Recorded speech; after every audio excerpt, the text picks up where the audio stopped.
Bonjour, aujourd'hui j'interrogeais à la fois des associations de personnes en situation de handicap et la ministre Parmentier Lecocq, ministre des personnes en situation de handicap. Eh bien écoutez, aujourd'hui il y a un problème concernant le traitement des personnes en situation de handicap, notamment en Outre-mer, notamment en Guadeloupe. Je pense à ce moment précis à mon ami Tita Guiste, personne en situation de handicap aux Abîmes. Eh bien, on constate quoi? Le chômage des personnes en situation de handicap en France hexagonale, c'est 2 fois plus que les personnes, je dirais, non handicapées. C'est 13% contre 7%.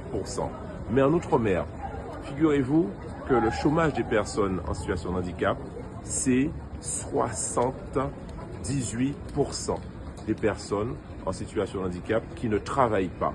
C'est un chiffre incroyable.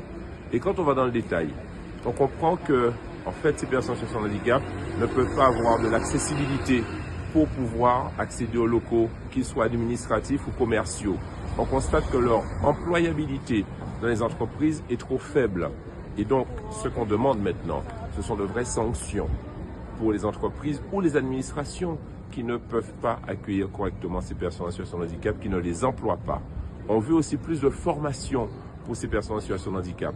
En clair, on veut qu'elles soient reconnues dans leur dignité humaine comme toute personne humaine. Et donc aujourd'hui, j'invite notamment aux Abîmes, dans l'agglomération pointoise, à ce qu'on puisse avoir des bus qui peuvent en tout temps assurer l'accessibilité de ces personnes et leur transport, que dans les espaces administratifs, à la municipalité des Abîmes, pas loin, à la poste, qu'on puisse avoir aussi des parkings qui puissent permettre à ces personnes de se mouvoir en toute dignité. En clair, on a besoin enfin que ces lois qui datent de 20 ans dorénavant puissent permettre à ces personnes d'être totalement bien traitées, intégrées et être dignes d'être des personnes partout ailleurs, et y compris en Guadeloupe.